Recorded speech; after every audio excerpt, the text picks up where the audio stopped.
1, 2, 3, go!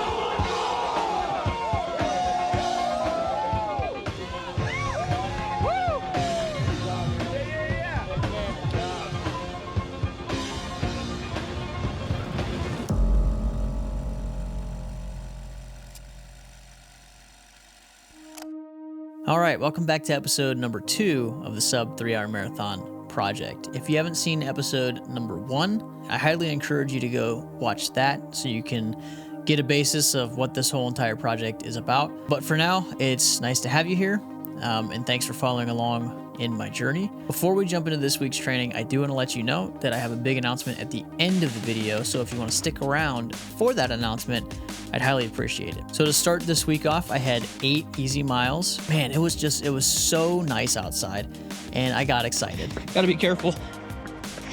It's really nice out today. I don't want to get too excited and push myself too hard. I gotta keep telling myself to back off the pace. My daily trainers are pretty much worn out. I got new ones coming, but those won't be here for a few days. So just gotta keep telling myself to back down the pace. It's hard though. I'm excited. It's nice out. It wasn't easy, but it wasn't super hard either. It just felt good to go faster in nicer weather. I also felt more free. I don't have to wear all those different layers. I can wear shorts and a t-shirt and just don't even have to think about it, just go out and run. One of the big things I was thinking about during this run was it's nice to be able to immediately go into a marathon build once we start getting these signs of nicer days and not having to try and rebuild my base for 2 or 3 months during those nice days and waste those nice days. It allows me to be able to train for something like a late spring marathon. One important thing that I want to do during this marathon prep is make sure I'm running by feel and not 100% by heart rate, because the numbers can lie. I mean, you can feel good one day at 145 beats per minute, and you can feel like trash the next day at 145 beats per minute, especially due to weather, or whether you ran a ton of miles for the day before, or whether you just didn't hydrate or eat enough or recover well enough. I mean, it really all depends on feel.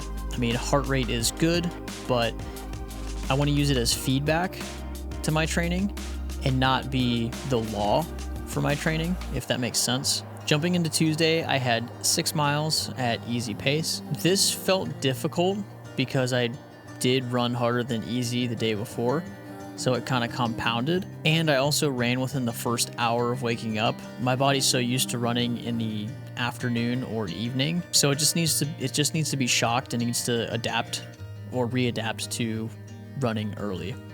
One good thing though was that the weather was really nice again. There's something about taking your shirt off when you're struggling in a run. It's just relieving. I don't know. Hate wearing shirts when I run. Okay, this one was tough also because this route was essentially most of the route that I did the day before, except in the reverse direction. So the route from the day before, you basically start out going up that big hill that I always talk about. You do some miles around different parts, and then essentially it's like a light downhill the rest of the way for like 4 miles.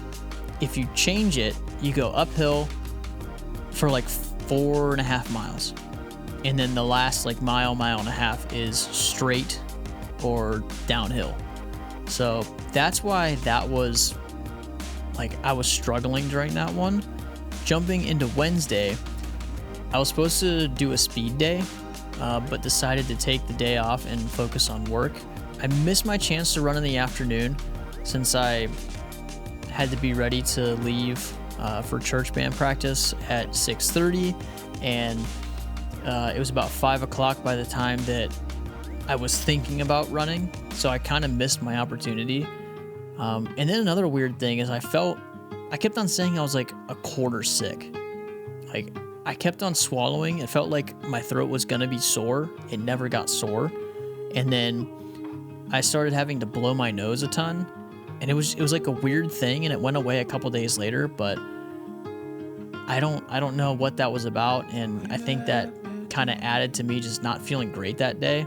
Not to mention I was also pretty fatigued from the night before because I had done a full chest and back workout at the gym, and man, that really just like, my body's not used to it yet. I would really like to get back to 3 days in the gym doing chest and back, legs, and then accessory work, just so that I can keep my muscular fitness and my strength as I do this marathon prep, because that is important for running. Thursday was another 7 miles easy. I waited until my dad got home, mostly because I was focusing on work, and ran 4 with my dad at a really easy pace, I guess, for me. It was nice because at that point it was dark and cold-ish, and I didn't really want to run, and having someone else to run with makes runs like that a lot easier. It was at a 9:42 pace for the first 4.1 miles. I didn't feel great, maybe because the pace was actually too slow, or maybe because I was like kind of sick still. Okay, bye, Dad. Then the last 3 were at a pretty easy pace at 8:30, and this was also the first run in my brand new shoes, but that could also contribute to why the run didn't feel great, because new shoes usually need some break-in miles, anywhere from like 30 to 50 miles. Rolling straight into Friday, I had 7 easy miles. The weather was super nice again, and I had to work at 3 p.m. at the gym, so I decided to run around 11:30. That's when the weather, or the temperature, was around like 50-ish, 55-ish degrees, which was absolutely perfect. Just past mile 2 on this amazing Friday run. I'm running part of my old route, which is pretty tough, actually. That's probably how I was able to run a 3:23 in 2016, because I ran this route all the time. And this section is like, I'll have to check it, but I think it's like 60 or 70 feet of elevation, maybe even more. I don't know, but it is a tough section. It's nice when you're going down though, but going up, whew, it is tough. And for this one, I wanted to break out the chest heart rate monitor to see if the paces that I felt were easy were actually easy pace, technically, based off of heart rate. So the heart rate that I was aiming for was somewhere around 148 beats per minute. After this run, I realized that anywhere from 8:30 to 8:40, 8:45 actually is easy pace. On a normal day, when I've recovered well and eaten well and hydrated properly, that's awesome to see that I'm in the right zone for my easy runs. And I kept on telling myself that day to keep it easy. So that brings us to the first long run of this marathon prep, which was scheduled to be 13 miles. It's actually been since Christmas Day last year since I've run more than, I think, 8 or 9 miles in one run. So I was really curious to see where my fitness was at this point, keeping my base from last year. I thought I would be somewhere around 75% to 80% of the fitness that I had for the Akron Marathon prep. So what I did is I wanted to run 6 of the 13 miles at some version of marathon pace, and I thought that I could probably hold about 95% of marathon pace for those 6 miles, and then based on that I can start to calculate what my paces need to be for my speed workouts. So I programmed in my watch to run 1 warm-up mile and then do 6 rounds of 1 mile on at 95% of marathon pace, which is about a 7:40 to 7:45, followed by 1 mile at the recovery pace, whatever that would be, whether that's 8 minutes a mile or 9 minutes and 30 seconds per mile. It really doesn't matter at this point. It just matters that I'm still running during that recovery time. I surprised myself and had to keep backing off the pace because I was running like 10 to 15 seconds faster per mile than I should have been. And I didn't want that to come back and bite me later in the workout. I mean, I only had 6 rounds of this, but as the miles start to add up, you start to fatigue, and I didn't want to get to a point where I was running 8 minutes per mile when I was supposed to be running 7:40 to 7:45. During these intervals, and even like track intervals or whatever, it's kind of tough to figure out where that pace is. You have to work up to it, and then usually you'll go way too fast and then have to back off and then lock in for the like last 75% of the interval. So that was tough to get, and I kept telling myself it's not as fast as you think it is, because it came out to be like 8:15 to 8:30 for my recovery. So what I tell myself is, yes, you have to go faster, but it's not that much faster. So just keep an eye on your watch for a while, then you'll lock in. It wasn't raining too hard, like torrential downpour. It also wasn't misting to where it hurts when you run, but the rain actually made it feel kind of nice. I did the first 7 without the GoPro just because I didn't want to have to focus on fiddling with that. Just wanted my mind to lock in. When I came back, funny enough, I forgot the SD card in my GoPro, so I had to take like a 5 to 10 minute intermission. Ended up going to the bathroom, getting the SD card, slugging down a gel, which I only had a Goo brand gel, and I hoped and prayed that it wouldn't tear up my stomach and make me cramp, or it wouldn't go straight through and make me have to go to the bathroom somewhere out of my run. Took that gel and started on my second lap, which was backward from the first lap. And that first lap was what I did that Monday. Like I talked about, how it's you go uphill and then you go downhill. Well, this one, I knew it was going to be harder, but I wanted to see if I could challenge myself and hold these paces during a hard part of the run. And that's why we do these things, is to challenge ourselves. All right, just finished up segment number 5, which puts me at 10 miles total.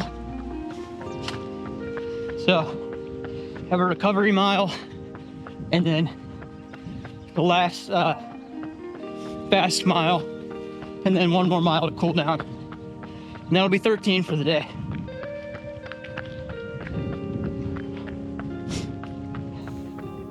About mile 10 or 11, I was getting close to the end of an interval, and this kid decided he wanted to run with me for like, I don't know, from one street to the next. And he would run for a second and then stop, and then run for a second and stop. And then I finally caught up to him, and we ran for a little bit, and then he just kind of stopped, and I said, "Thanks for running with me."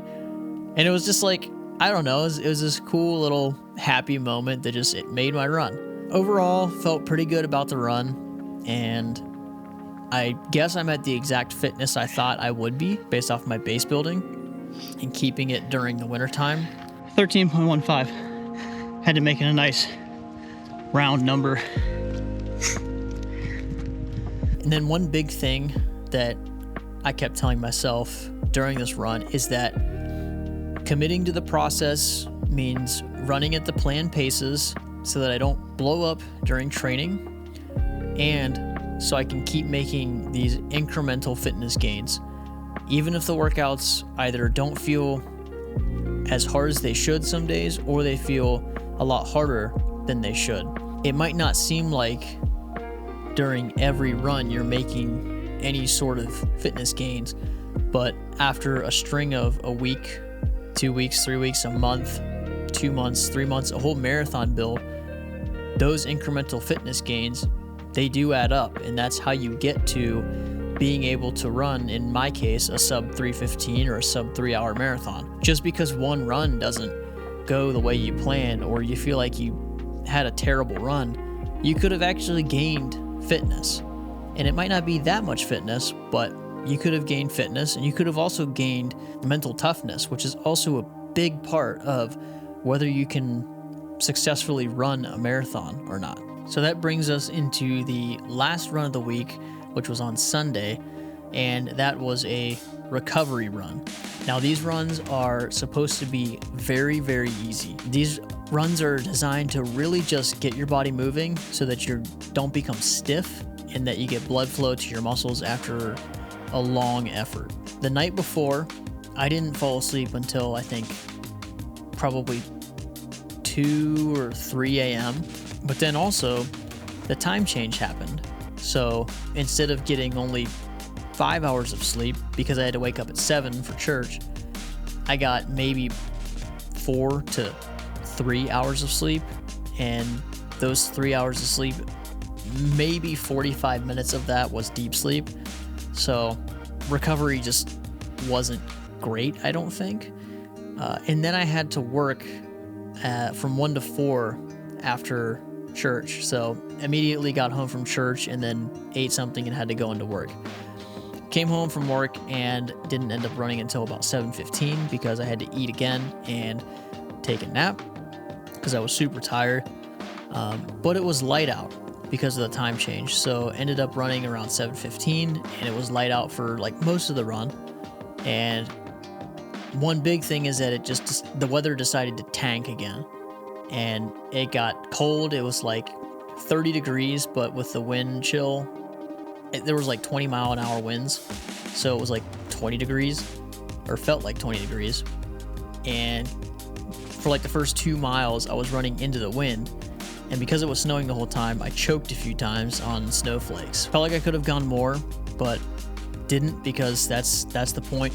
If I feel good and feel like I could go more, then I'm in the right spot. So I ended this week with a total of 47.3 miles, and that's exactly where I want to be.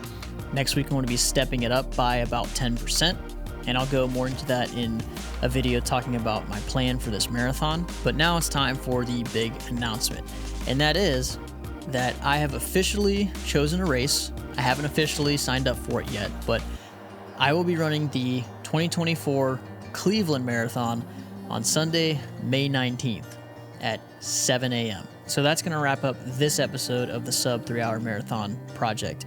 If you stuck around for this long, thank you for that.